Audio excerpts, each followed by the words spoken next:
right, today we're talking about S3, snap. We've gotten in a good stance, feet a little wider than hip width apart, knees, hips, hands, knob of the bat's facing right towards the front of that opposite batter's box. All right, we've got our weight back on the inside of that back leg. We've taken our step, hands have moved back to the back of that batter's box, and now we're gonna snap. We're launched, we're ready to attack. Next thing that's gonna happen, I'm gonna take the inside of that back knee and I'm gonna drive it down kind of through the inside of that foreleg on the front leg. I'm looking to unlock the hips. The hips are actually what are gonna unlock the hands. They're gonna get me to the ball the quickest. One thing I talked about before, not very in-depth, but there's two things we're looking to do. We're looking to get to the ball as quick as we can, and we're looking to stay on the ball as long as possible. I'll talk about that more in the swing part. But this right here is about getting to the ball quickly. And the back knee hips specifically are gonna get us to the position where our hands can work through that hitting area a long time. Feet, knees, hips, hands, load, snap. Elbows connected, I'm ready to attack with the hands, the knob of the hands, to and through the baseball, but in order to get there, I gotta work that backside. I hear squish the bug a lot. It's not bad, but I don't wanna spin and I don't wanna sit back on my back foot. It's too tight. I want the weight to leave my backside as I attack the baseball. If it doesn't, I'm just spinning. And when I spin, my barrel can't stay in the strike zone for a very long time. It's kind of a combination of rotational and linear hitting. I learned them both, worked on them both, and kind of came up with this little hybrid. A lot of people teach it. I mean, I'm sure I'm not the only one that teaches the same way of hitting, but it's kind of where my experience morphed into, and it's what I found to be the biomechanically most effective way to get to the ball quick, be balanced, and then also have an increased margin for error, which is an important part of this thing called hitting a baseball, because we don't have a very big window to make solid contact with the ball. Feet, knees, hips, hands, load, snap. Now, when we snap, we're kind of looking to get to the line on the bottom of your foot. There's a line on the bottom of your foot that is it's where your toes connect to your foot. It's not straight, it's kind of at a little bit of an angle.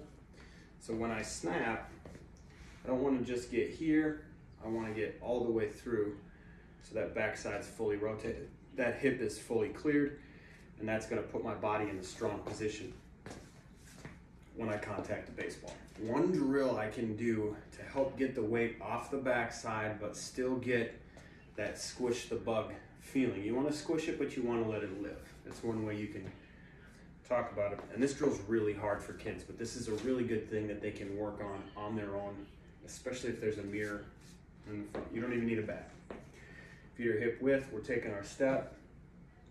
All you're going to do is take that kneecap, bring it next to the opposite knee, and then sit that foot down. Because what you're looking to do is unlock the hip. The knee does that. The foot does it too. The foot really unlocks the knee, and then the knee unlocks the hip. So if we can think knee instead of foot, we can get that hip squaring through, get in a strong position, and get that barrel really working through the hitting area as effectively as possible. Feet, knees, hands.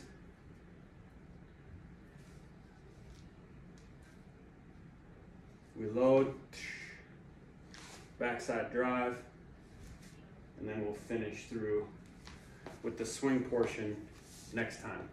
The drill that I want you guys to work on, and this is going to be really foreign for kids a lot of times, and tell them that I don't expect you to be perfect at this. This is a feel thing. Just take your kneecap and bring it next to your front knee, forward and back. And you can do it while swinging too. That just adds an entirely new element. One thing I haven't really talked about, your head always wants to stay level. The ball's already coming at you, however fast. You don't want to stand up or have your head moving up and down as the ball's coming at you.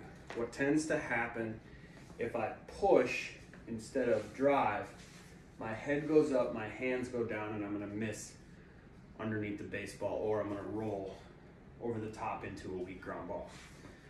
So we don't wanna push, we wanna drive.